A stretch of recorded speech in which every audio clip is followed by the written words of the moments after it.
Marcos capítulo 9.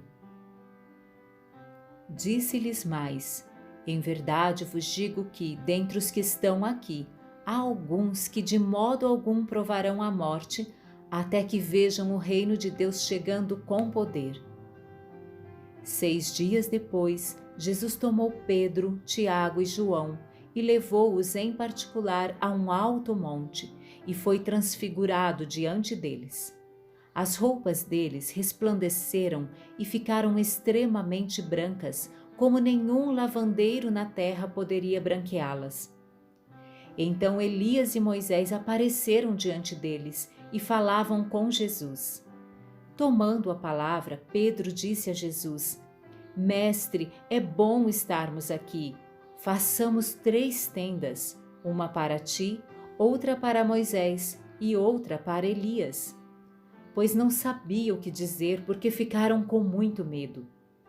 Nisso veio uma nuvem que os cobriu, e dela saiu uma voz que dizia: Este é o meu filho amado, a ele ouvi. De repente, olhando em redor, não viram mais ninguém, mas só Jesus.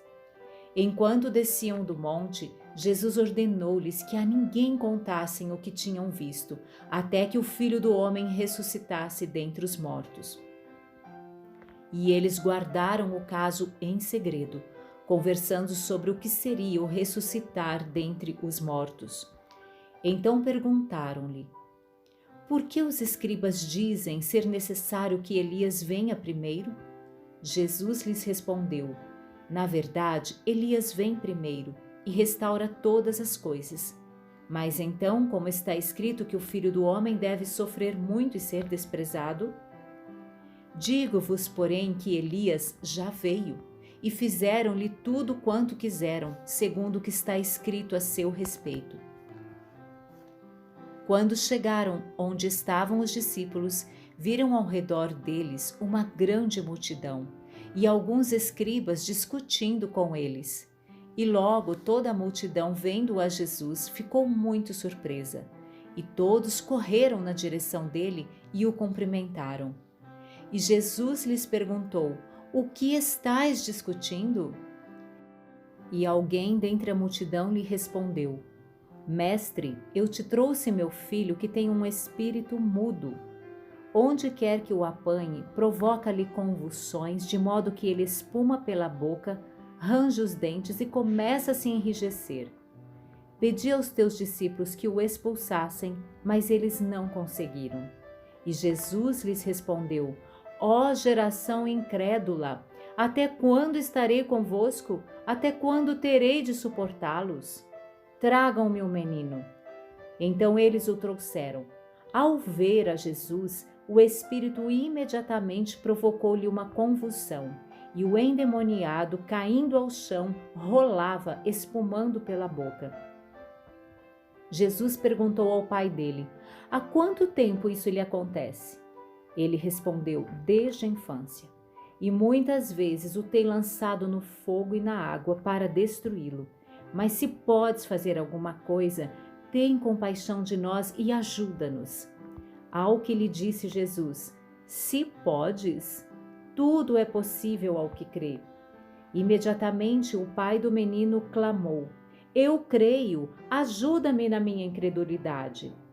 Vendo que a multidão correndo aglomerava-se, Jesus repreendeu o espírito impuro, dizendo: Espírito mudo e surdo, eu te ordeno, sai dele e nunca mais entres nele. Então o espírito saiu, gritando e agitando-o muito. O menino ficou como se estivesse morto, de modo que muitos diziam: Ele morreu. Mas Jesus, tomando-o pela mão, levantou-o, e ele ficou em pé. Quando entrou em casa, seus discípulos lhe perguntaram em particular: Por que não conseguimos expulsá-lo? Ele lhes respondeu: Essa espécie não sai a não ser pela oração e jejum. Eles partiram dali e passaram pela Galileia, mas Jesus não queria que ninguém soubesse disso, pois ensinava seus discípulos, dizendo-lhes: O Filho do Homem será entregue nas mãos dos homens que o matarão, e depois de 3 dias ressuscitará. Mas eles não entenderam essa palavra e temiam interrogá-lo. E chegando a Cafarnaum, em casa, perguntou-lhes: O que discutíeis no caminho?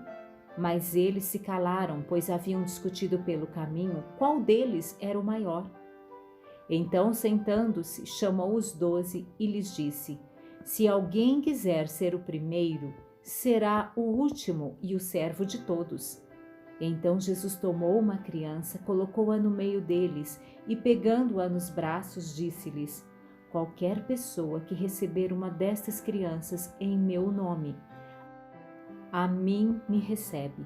E quem me recebe, não recebe a mim, mas aquele que me enviou. Disse-lhe João: Mestre, vimos um homem que expulsava demônios em teu nome, e nós o proibimos, pois ele não nos seguia. Jesus, porém, respondeu: Não o proibais. Ninguém há que realize um milagre em meu nome e possa logo depois falar mal de mim, pois quem não é contra nós é por nós.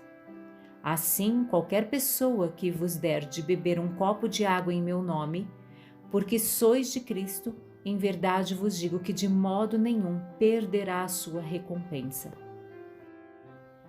Quem, porém, fizer tropeçar um destes pequeninos que creem em mim, melhor lhe seria pendurar no pescoço uma pedra de moinho e ser jogado no mar. E se a tua mão te fizer tropeçar, corta-a, pois é melhor entrares na vida defeituoso do que, tendo 2 mãos, ir para o inferno, para o fogo que nunca se apaga, onde o seu verme não morre e o fogo não se apaga. Se o teu pé te fizer tropeçar, corta-o, pois é melhor entrares na vida aleijado do que, tendo 2 pés, ser jogado no inferno, onde o seu verme não morre e o fogo não se apaga. Se o teu olho te fizer tropeçar, joga-o fora, pois é melhor entrares no reino de Deus com um olho só do que, tendo 2 olhos, ser lançado no inferno, onde o seu verme não morre e o fogo não se apaga. Porque cada um será salgado com fogo. O sal é bom, mas se ele se tornar insípido, como recuperar-lhe o sabor? Tende sal em vós mesmos e preservai a paz uns com os outros.